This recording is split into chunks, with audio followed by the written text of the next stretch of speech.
नमस्ते dear viewers. आज के इस वीडियो में हम लोग कुछ मल्टीपल चॉइस क्वेश्चंस को डिस्कस करने वाले हैं मैग्नेटोस्टैटिक्स के रिगार्डिंग। मेरे प्यारे व्यूअर्स, देखिए पिछले वीडियोस में हम लोगों ने मैग्नेटोस्टैटिक्स को कम्प्लीटली डिस्कस किया है, उसका एक प्लेलिस्ट भी है, तो आप इसे चेक कर सकते हैं। मेरे प्यारे व्यूअर्स, देखिए आज के इस वीडियो में हम लोगों ने टोटल 28 क्वेश्चंस लिया है और ये हमारा पार्ट 1 है। ओके, इसके बाद एक और पार्ट आएगा, उसमें भी कुछ क्वेश्चंस हम लोग लेंगे एमसीक्यूज का। ठीक है, तो चलिए यहाँ पर जो है हम लोग थिंग्स को स्टार्ट करते हैं। मेरे प्यारे व्यूअर्स, देखिए जो सबसे पहला क्वेश्चन है हमारा वो क्या है, the dipole moment of current loop does not depend open. देखिए जो डाइपोल मोमेंट होता है करंट लूप का, ओके, वो किस पर डिपेंड नहीं करता। Current in loop, area of the loop, number of turns, shape of the loop. देखिए बेसिकली अगर आप जो मैग्नेटिक डाइपोल मोमेंट है उसके फॉर्मूला पर अगर ध्यान दें तो वो होता है m is equal to NIA। हाँ, ओके, जहाँ पर n आपका नंबर ऑफ टर्न्स होता है, I करंट होता है जो लूप में है, ओके, और A आपका एरिया होता है लूप का। ओके, तो अगर आप देखें तो करंट पे डिपेंड कर रहा है, नंबर ऑफ टर्न्स पे डिपेंड कर रहा है, एरिया पे डिपेंड कर रहा है। तो यहाँ पर जो ऑप्शन नंबर 4 है that is shape of the loop, कह सकते हैं कि इस पर ये चीज़ डिपेंड नहीं करता है। Okay, so D is correct option. चलिए क्वेश्चन नंबर 2 को देखते हैं। देखिए क्वेश्चन नंबर 2 क्या कह रहा है, force experienced by charge particle moving in a magnetic field is independent of. देखिए ऑप्शंस क्या क्या है, velocity of particle, charge on particle, mass of particle, strength of magnetic field. प्यारे व्यूअर्स, देखिए कह ये रहा है कि अगर कोई एक चार्ज पार्टिकल किसी मैग्नेटिक फील्ड में मूव करेगा, ओके, तो वो कुछ फोर्स एक्सपीरियंस करेगा, ये तो हम लोग जानते ही हैं। उस फोर्स को मैग्नेटिक लॉरेंज फोर्स कहा जाता है। ओके, तो वो किस पर इंडिपेंडेंट होता है, वेलोसिटी, चार्ज, मास, स्ट्रेंथ, किस पर। देखिए फॉर्मूला क्या होता है, F is equal to QVB sine theta होता है। ओके, तो इस फॉर्मूला को देखते हुए कह सकते हैं कि वो चार्ज, वेलोसिटी और मैग्नेटिक फील्ड के स्ट्रेंथ इस पर तो डिपेंड करता ही है। ओके, सो हम लोग ये कह सकते हैं कि ऑप्शन नंबर सी अपना करेक्ट होगा, मास ऑफ पार्टिकल पर वो डिपेंड नहीं करता है। चलिए क्वेश्चन नंबर 3 को देखते हैं। देखिए क्वेश्चन नंबर 3 में अपने पास दो वायर्स गिवन है A और B, दोनों में करंट I1, एक में करंट मतलब वायर A में करंट I1 फ्लो कर रहा है और वायर B में करंट I2 फ्लो कर रहा है। ये दोनों एक दूसरे से पैरेलल है और दोनों के बीच का जो सेपरेशन है, मतलब जो डिस्टेंस ऑफ सेपरेशन है, वो R है। ओके, तो हमें कह रहा है कि force experienced bye A and B, ये दो जो वायर्स हैं, ये दो वायर्स किस प्रकार का फोर्स एक्सपीरियंस करेंगे, force of repulsion, force of attraction, okay, no mutual force या फिर नन ऑफ दिस। देखिए यहाँ पर क्या है, करंट सेम डायरेक्शन में वायर्स में, अगर करंट सेम डायरेक्शन में होता है तो फोर्स ऑफ रिपल्शन होगा, और अगर दोनों वायर्स में करंट अपोजिट डायरेक्शन में हो, कहने का मतलब यह है कि एक में ऊपर की तरफ हो, एक में नीचे की तरफ हो, तो इस स्थिति में फोर्स ऑफ रिपल्शन होता है। ओके, सो 3rd में हम लोग ये ऑप्शन बी लेंगे, that is force of attraction यहाँ पर लगेगा दोनों के बीच। आगे आते हैं। देखिए आगे का 4th नंबर का क्वेश्चन क्या है, in which case the magnetic field is uniform. प्यारे व्यूअर्स, हमें कह रहा है कि ये जो 4 ऑप्शंस है इनमें से किस में मैग्नेटिक फील्ड यूनिफॉर्म हो सकता है। सबसे पहला ऑप्शन है इनसाइड अ लॉन्ग सोलिनॉइड, दूसरा है आउटसाइड अ लॉन्ग सोलिनॉइड, तीसरा है at the ends of the solenoid. देखिए हम लोग जानते हैं कि अगर कोई सोलिनॉइड है, ओके, तो इस सोलिनॉइड के अंदर, ठीक है, अंदर क्या होता है, ज़्यादातर जो मैग्नेटिक फील्ड लाइंस है वो एक दूसरे से पैरेलल होती हैं। ओके, तो हम लोग कह सकते हैं कि सॉलिनॉइड के इन साइड में, okay, that is option A जो है आपका करेक्ट होगा, यहाँ पर मैग्नेटिक फील्ड यूनिफॉर्म होती है। ओके, 5th क्वेश्चन देखिए क्या है, magnetic field at point P due to current carrying wire, okay, due to wire carrying current I is. देखिए हमारे पास एक वायर गिवन है, मतलब ये हॉरिजेंटल वायर है, वर्टिकल नहीं है, हॉरिजेंटल वायर है, और इसी के सामने एक पॉइंट P है जो R डिस्टेंस की दूरी पर है। हमें कह रहा है कि पॉइंट P पर जो मैग्नेटिक फील्ड होगा वो कितना होगा। देखिए प्यारे व्यूअर्स, यहाँ पर ऑप्शंस गिवन है, ऑप्शन ए में है 0, ऑप्शन बी में है आपका μ0I/2πr, ऑप्शन सी में है μ0I/4πr और ऑप्शन डी में है μ0I/2πr।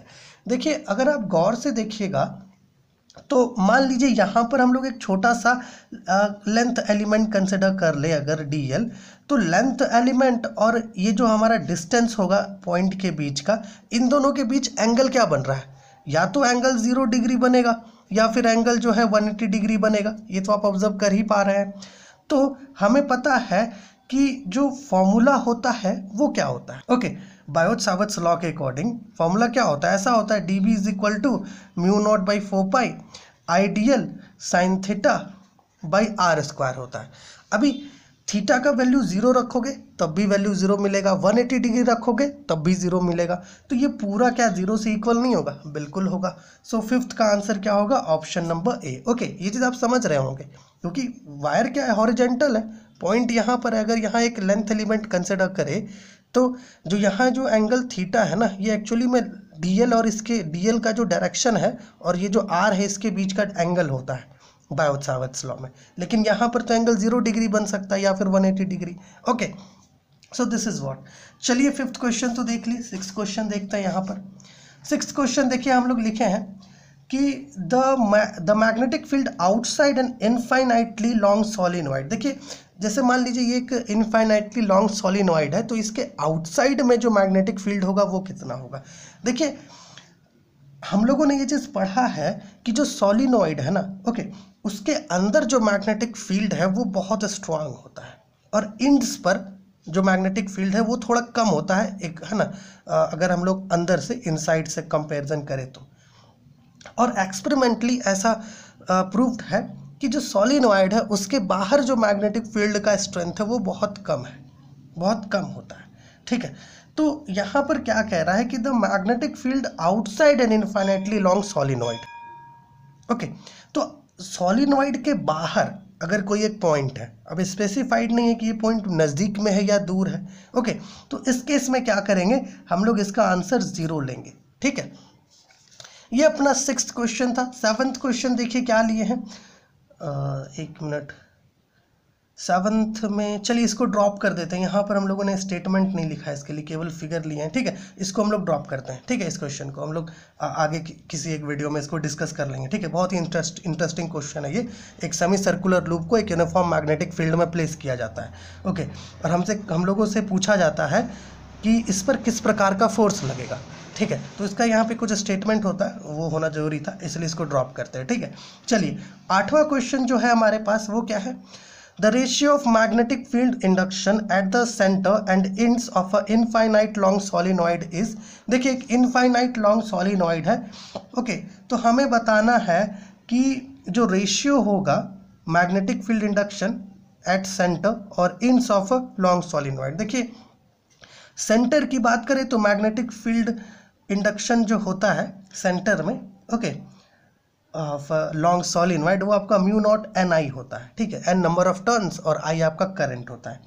और अगर हम लोग चलिए इसको बी सी ले लेते हैं सेंटर और इसको इंड्स में बी ई ले लेते हैं। ठीक है ना, और जो आपका इंड्स में होता है वो लगभग हाफ हो जाता है। ठीक है, ऐसा तो हमें जो है दोनों के बीच का रेशियो देखना है, तो B C by B E ले लेंगे और यहाँ पे हो जाएगा आपका mu naught N I by 1/2 mu naught N I. Okay, so यहाँ से म्यू नॉट एन आई और mu naught N I cancel हो जाएगा, आपके पास बचेगा B C by B E, that is 1/2 और आप इसको 2 भी ले लेंगे। ठीक है, 2 भी ले सकते हो। सो ये जो है आपका रेशियो कुछ ऐसा आ रहा है, 2 से इक्वल आ रहा है। ठीक है, सो ऑप्शन नंबर ए देखिए 2 गिवन है, बी 1/2 है, सी 4 है, डी 1 है। ओके, तो ऑप्शन नंबर ए को आप करेक्ट ले सकते हैं। चलिए आगे बढ़ते हैं।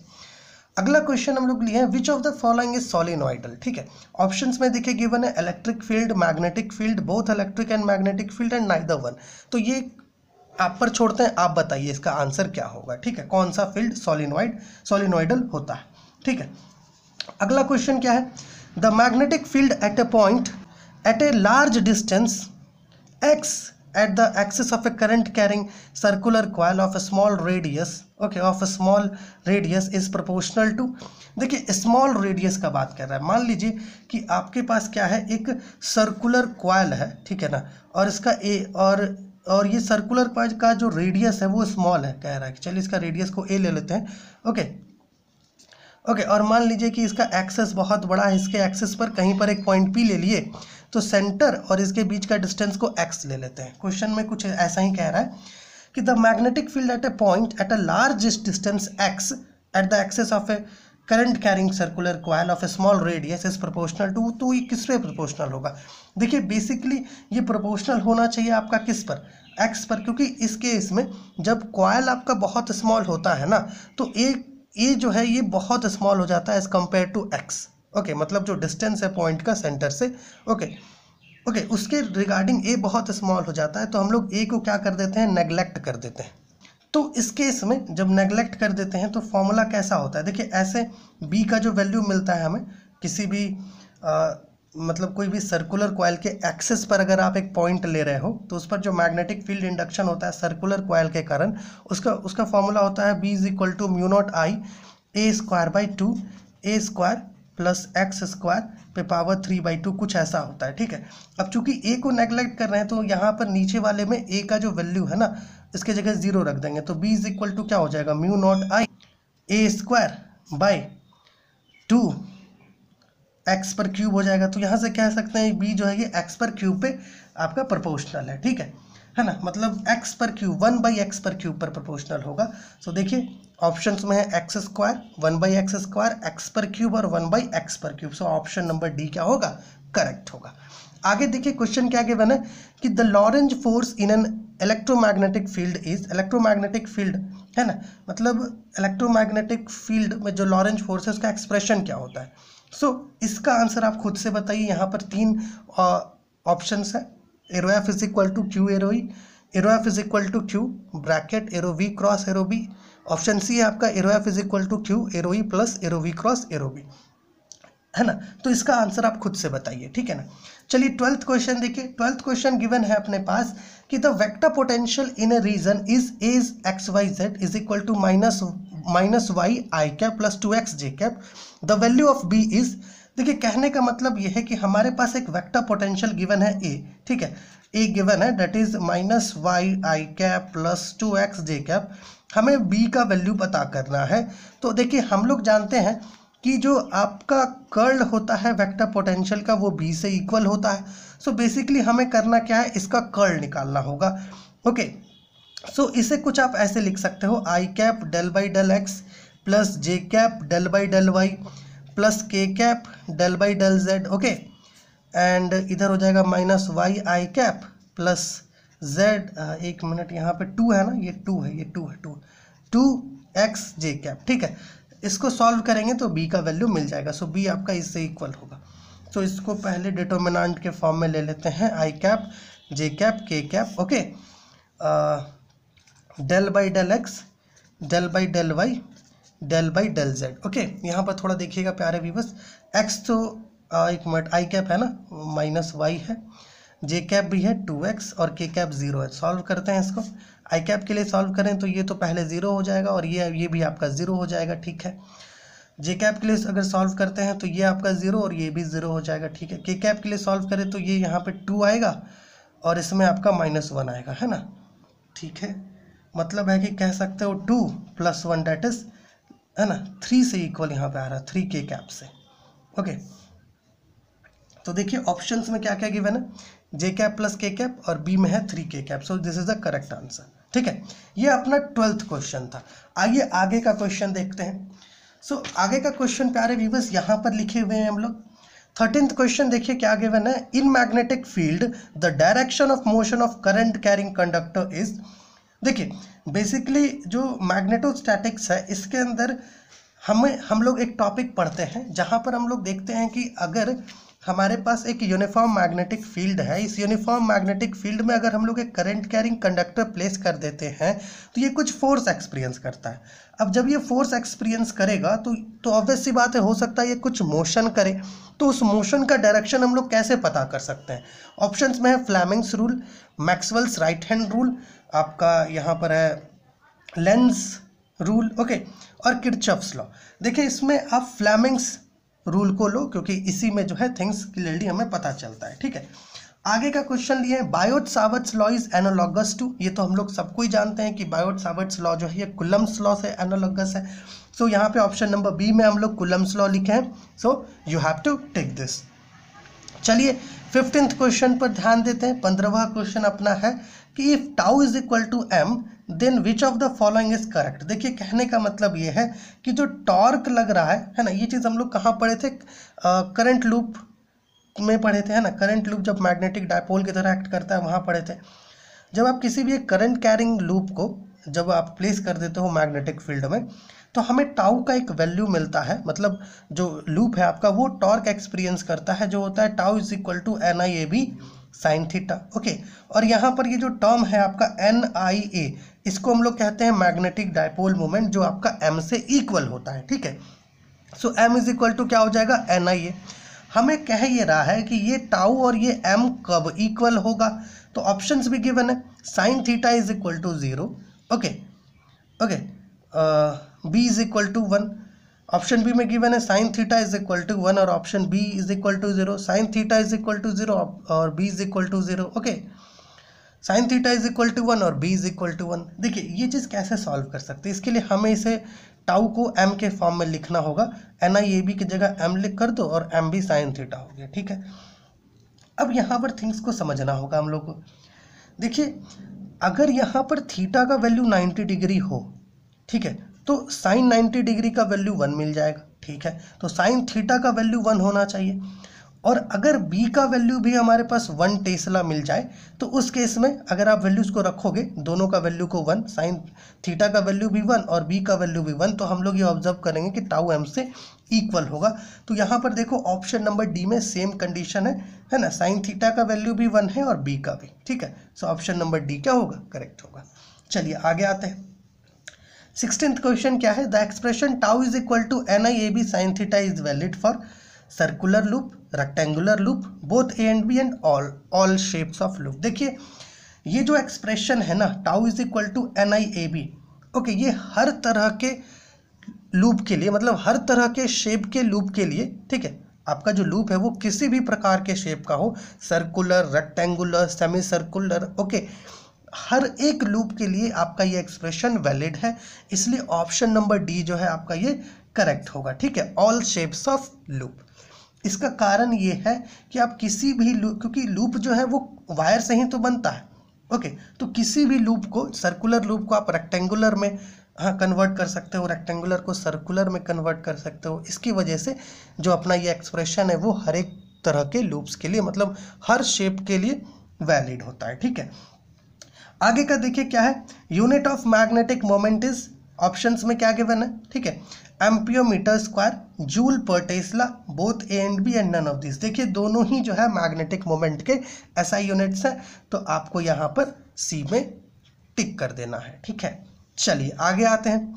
यहाँ पर देखिए कह रहा है कि if the circular coil is very small, say radius A, then B is, देखिए जब आपका कह ये रहा है कि आपके पास एक सर्कुलर कॉइल है, ये काफ़ी स्मॉल है, इस प्रकार से कि इसका रेडियस A है, ठीक है, तो हमें कह रहा है कि जो B होगा, जो मैग्नेटिक फील्ड इंडक्शन होगा, वो कितना होगा।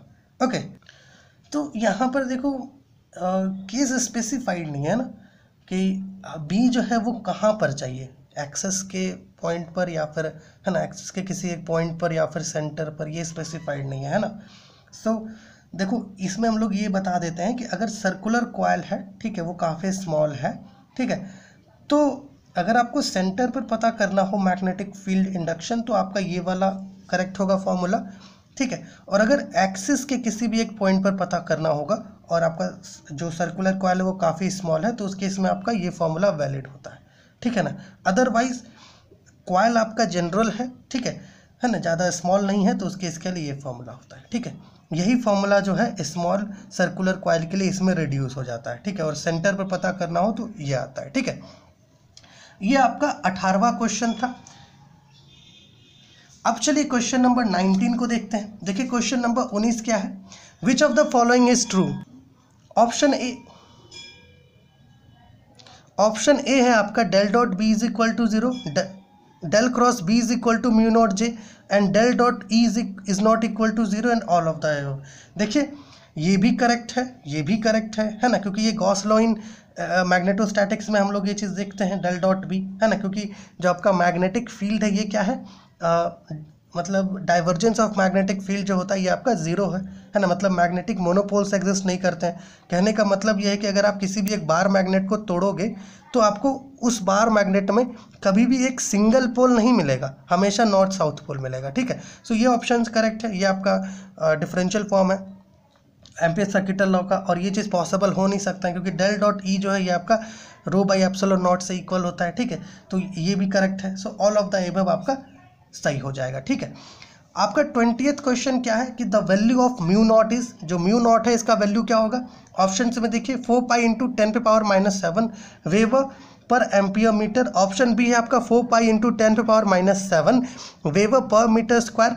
ऑप्शन सी है आपका 4 pi into 10⁻⁻7 weber per metre. Option D है आपका 4 pi into 10⁻⁻7 weber per metre. थोड़ा इसको समझिएगा, ठीक है। अच्छा, ये दोनों ऑप्शन सेम लिख दिए ना, चलिए कोई बात नहीं। देखिए यहाँ पर बेसिकली ये जो आपका मैथमेटिकल वैल्यू है वो सब में सेम गिवन है ना, हमें बस देखना है कि यूनिट कौन सा सही है, बाद बाकी काम हो जाएगा। देखिए यूनिट जो होता है वो आपका वेबर पर एम्पियोमीटर होता है। सो ऑप्शन नंबर ए आपका करेक्ट होगा, ये करेक्ट वैल्यू है उसके यूनिट के साथ। अब यहाँ देखिए क्या गिवन है कि d B is equal to mu not by 4 pi ideal sine theta by r square in vector form is. देखिए ये आपको कहाँ मिलता था, बायोट-सावर्ट्स लॉ में मिलता था।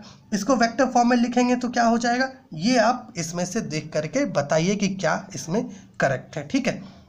चलिए आगे का क्वेश्चन देखिए क्या है।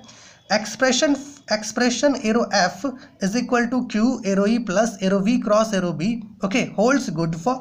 ये जो एक्सप्रेशन है ये किसके लिए गुड होल्ड करता है, वनली यूनिफॉर्म होगा यहाँ पर, only uniform electric and magnetic field, okay. Option B आपका only varying electric and magnetic field.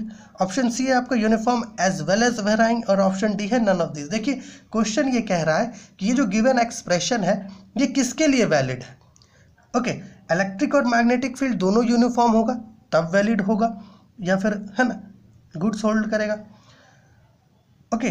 दूसरा ऑप्शन गिवन है कि अगर इलेक्ट्रिक और मैग्नेटिक फील्ड वेराइंग होगा तब ये वैलिड होगा, या फिर दोनों ही यूनिफॉर्म हो तभी वैलिड होगा, ओके। मेरा कहने का मतलब है कि या फिर जो आपका इलेक्ट्रिक और मैग्नेटिक फील्ड है ये दोनों यूनिफॉर्म हो या वेराइंग हो, दोनों के लिए वैलिड होगा, या फिर नन ऑफ दिस। देखिए ये जो अपना एक्सप्रेशन है ये यूनिवर्सल एक्सप्रेशन है, ओके। इलेक्ट्रिक फील्ड और मैग्नेटिक फील्ड, ओके, आपका वेराइंग हो या फिर यूनिफॉर्म हो, दोनों के लिए ही ये वैलिड होता है। तो ऑप्शन सी आपका करेक्ट हो गया। 23rd क्वेश्चन देखिए क्या है। The force on a current carrying conductor is maximum when.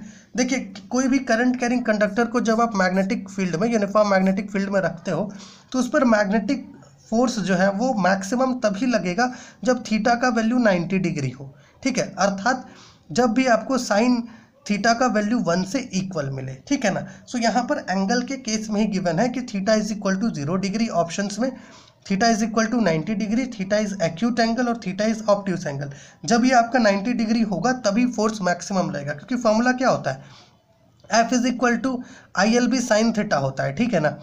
अब यहाँ पर थोड़ा समझो, अगर थीटा का वैल्यू 90 रहेगा तो उस केस में वैल्यू 1 आएगा और एफ इज इक्वल टू हमें मिलेगा आई एल बी, और ये आपका मैक्सिमम फोर्स होता है, ठीक है। अब चलते हैं कहाँ पर, 24th क्वेश्चन में, जो हम लोग यहाँ से लिखे हैं।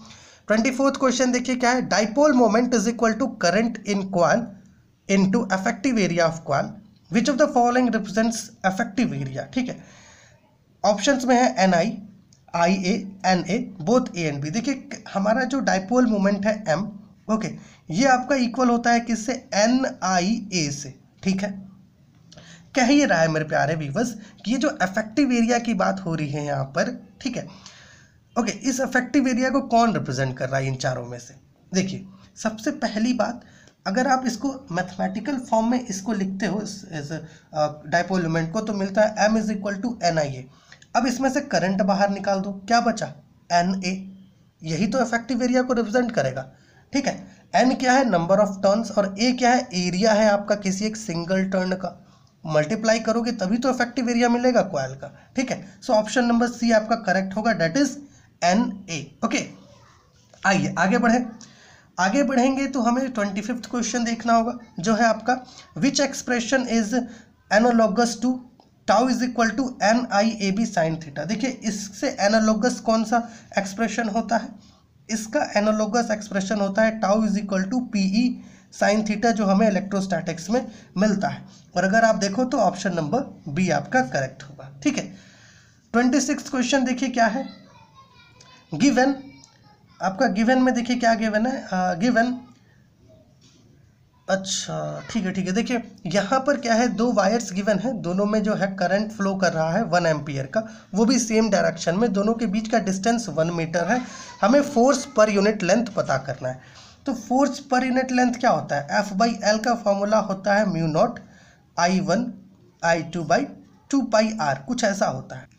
तो यहाँ पर देखिएगा, अगर हम लोग इसको ऐसे लिखे F/L is equal to mu not है I1 और I2 तो 1 हो जाएगा वैल्यू। ठीक है, म्यू नॉट का वैल्यू हम लोग रख देते हैं 4 × 10⁻⁷, r का वैल्यू 1 रखेंगे तो 1 से मल्टीप्लाई होगा तो 2 पाई बचेगा, 2 पाई ले लो, पाई कैंसिल, 2 कैंसिल, F/L का वैल्यू आ रहा है 2 × 10⁻⁷, और ये आपका आएगा न्यूटन पर मीटर में। ठीक है, न्यूटन पर मीटर में। तो देखो ऑप्शन में 2 × 10⁻⁵ Newton per metre. Okay, option B है 2 × 10⁻⁵ डाइन पर सेंटीमीटर। ऑप्शन सी देखिए 2 × 10⁻⁷ newton per metre. So this is the correct answer. 27th question हम लोग देखते हैं। ओके, यहाँ पर देखिएगा प्यारे व्यूअर्स, गिवन में क्वेश्चन हम लोग लिए हैं। गिवन अ कॉइल सी, यहाँ पर एक कॉइल सी गिवन है एंड ऑब्जर्वर ओ, यहाँ पर एक ऑब्जर्वर है। ठीक है, व्हाट ऑब्जर्वर ऑब्जर्व्स। देखिए अपना ये जो कॉइल है, इस कॉइल में क्या हो रहा है, एंटी क्लॉकवाइज डायरेक्शन में, एक मिनट, एंटी क्लॉकवाइज नहीं है, ये क्लॉकवाइज डायरेक्शन में करंट फ्लो कर रहा है। ये जो अपना यहाँ पर आप देख रहे हैं, ये क्या है, एक कॉइल सी है, इसमें जो है एक करंट आई फ्लो कर रहा है, वो भी क्लॉकवाइज डायरेक्शन में। ओके, तो हमें यहाँ पर ये बताना होगा कि व्हाट ऑब्जर्वर ऑब्जर्व्स। ऑप्शंस में है nearer face south, farther face north. Option B है nearer face north, farther face south. Option C है observes only nearer face as south. Option D है observes only farther face as north. तो यहाँ थोड़ा things को समझिएगा। Current क्या है, क्लॉकवाइज डायरेक्शन में है, तो नियरर फेस जो ये अपना ऑब्जर्वर ऑब्जर्व करेगा वो साउथ होगा, और जो फार्दर फेस ऑब्जर्व करेगा वो नॉर्थ होगा। सो कह सकते हो ऑप्शन नंबर ए करेक्ट है। देखिए 28th क्वेश्चन जो हम लोग लिए हैं, ये बड़ा ही इंटरेस्टिंग क्वेश्चन है। यहाँ पर क्या हो गया है प्यारे व्यूअर्स, थोड़ा गर्मी है, इसके वजह से थोड़ा पसीना टपक गया है इस पर, इसलिए थोड़ा सा ये जो ग्राफ है ये खराब हो गया है। ठीक है, बट देखो ये ग्राफ जो है, ये जो ग्राफ है मेरे प्यारे व्यूअर्स, ठीक है, ये ग्राफ किसके लिए यहाँ पर लिखे हैं कि the variation of the field, okay, magnetic field की बात कर रहा है, along the axis of a circular coil is given. ठीक है, ये वेरिएशन है, इस प्रकार का ग्राफ है। बोल रहा है कि which of the following options is correct. इसका ऑप्शंस यहाँ पर लिखे हैं हम लोग। B is greatest at the centre, option B है B is greater at a/2 as compare to A. Option C है आपका B decreases as we move away from centre, और ऑप्शन डी है आपका ऑल ऑफ द एबव। देखिए थोड़ा things को समझिए, ये जो ग्राफ है अगर आप गौर से देखोगे तो आपको पता चलेगा कि जो मैग्नेटिक फील्ड इंडक्शन है वो सेंटर पर ज़्यादा है, और जैसे ही हम लोग है ना एक्सिस से, मतलब सेंटर से जैसे ही मूव करके हम लोग आगे आ रहे हैं, जैसे जैसे डिस्टेंस बढ़ रहा है वैसे वैसे मैग्नेटिक फील्ड इंडक्शन का वैल्यू घट रहा है। देखिए इस ग्राफ को ना थोड़ा सा हम लोग यहाँ पर बनाते हैं ताकि आप समझ सकें। ये जो है आपका वाई एक्सिस है जिस पर मैग्नेटिक फील्ड इंडक्शन है, और ये आपका एक्स एक्सिस है जिस पर डिस्टेंस दिया हुआ है। ठीक है ना, मतलब कह दो कि ये आपका सर्कुलर कॉइल का एक्सिस है। ओके ओके, और ये आपका सर्कुलर कॉइल जो है उसका सेंटर है, और ये आपका एक्सिस है सर्कुलर कॉइल का। ठीक है ना, मान लीजिए कि यहाँ पर एक पॉइंट है, ठीक है, एक्सेस पर जो आपका a/2 का डिस्टेंस पर है, यहाँ पर है जो a के डिस्टेंस पर है, एक यहाँ पर है। ठीक है, क्योंकि एक्सेस है ना तो दोनों तरफ तो एक्सेस बनेगा ना, इसलिए दोनों तरफ के लिए अगर ले ले तो कुछ ऐसा होगा, इसको नेगेटिव में ले लेंगे। ठीक है, देखो होता क्या है, आपका जो मैग्नेटिक फील्ड इंडक्शन है सेंटर पर वो ज़्यादा होता है। ठीक है, और जैसे जैसे ही हम लोग सेंटर से दूर जाते जाएंगे वैसे वैसे क्या होगा, मैग्नेटिक फील्ड इंडक्शन घटता जाएगा। ओके, जैसे जैसे आप एक्सिस से, मतलब जो सेंटर है और एक्सिस के अलॉन्ग मूव करते जाएंगे वैसे वैसे जो मैग्नेटिक फील्ड इंडक्शन है वो घटता जाएगा। ओके, यही चीज़ तो हम लोग ऑप्शंस में देखे अभी। Okay, B is greatest at centre, centre पर जो मैग्नेटिक फील्ड इंडक्शन का वैल्यू होता है सर्कुलर कॉइल के केस में वो ग्रेटेस्ट होता है। ठीक है, जैसे ये सर्कुलर कॉइल है, इसका सेंटर ये है और यहाँ से आप एक्सिस ड्रॉ किया। ठीक है, तो ये सेंटर O है। ठीक है, और आपने एक पॉइंट P ले लिया यहाँ पर जो a/2 की दूरी पर है, और एक पॉइंट यहाँ ले लिया P1 जो a की दूरी पर है। ठीक है, a की दूरी पर, तो जो मैग्नेटिक फील्ड इंडक्शन होगा P पर वो ज़्यादा होगा एज कम्पेयर टू P1। ठीक है, क्योंकि जैसे जैसे आप सेंटर से दूर जाते जाओगे वैसे वैसे मैग्नेटिक फील्ड इंडक्शन घटेगा। ठीक है, सो यहाँ पर ये तीनों ही ऑप्शन करेक्ट है। B is greatest at centre, B is greater at a/2, ठीक है, P पर as compare to A that is on P1। Okay, C है आपका P decreases as we move away from centre, जैसे ही आप centre से अवे मूव करोगे B जो है आपका वो डिक्रीज करेगा। देखिए यहाँ पर दो और क्वेश्चंस हम लोग ऐड कर लिए थे। क्या है question? The value of del cross B at point outside the current loop is, देखिए ये जो डेल क्रॉस बी है ना, ये आपका इसका जो वैल्यू होगा किसी भी करंट लूप के बाहर वो 0 से इक्वल होगा। करंट लूप के अंदर इसका वैल्यू μ0J होता है ना, मतलब करंट लूप के अंदर जो करंट डेंसिटी है। ओके, सो बाहर अगर आप देखोगे तो वैल्यू 0 ही मिलेगा। आखिरी क्वेश्चन हम लोग लिए हैं कि the magnetic scalar potential exits where, magnetic scalar potential प्यारे व्यूअर्स वहीं एग्जिट करता है, मतलब वहीं पर एग्जिस्ट करता है। ओके, जहां पर करंट डेंसिटी का वैल्यू 0 है। अगर करंट डेंसिटी का कुछ वैल्यू है तो मैग्नेटिक स्केलर पोटेंशियल का सबसे बड़ा लिमिटेशन है, और है ना, और वहाँ पर हम लोग मैग्नेटिक वेक्टर पोटेंशियल का प्रयोग करते हैं। अगर J का कुछ वैल्यू है तो मैग्नेटिक वेक्टर पोटेंशियल का प्रयोग होगा, अगर J 0 है तो मैग्नेटिक स्केलर पोटेंशियल का। देखिए ये हमारा multiple choice questions on magnetostatics का पार्ट 1 था। होप ये वीडियो आपके लिए हेल्पफुल हुआ होगा, काफ़ी बड़ा वीडियो हो गया है। ओके, तो चलिए आपसे अगली वीडियो में मिलते हैं।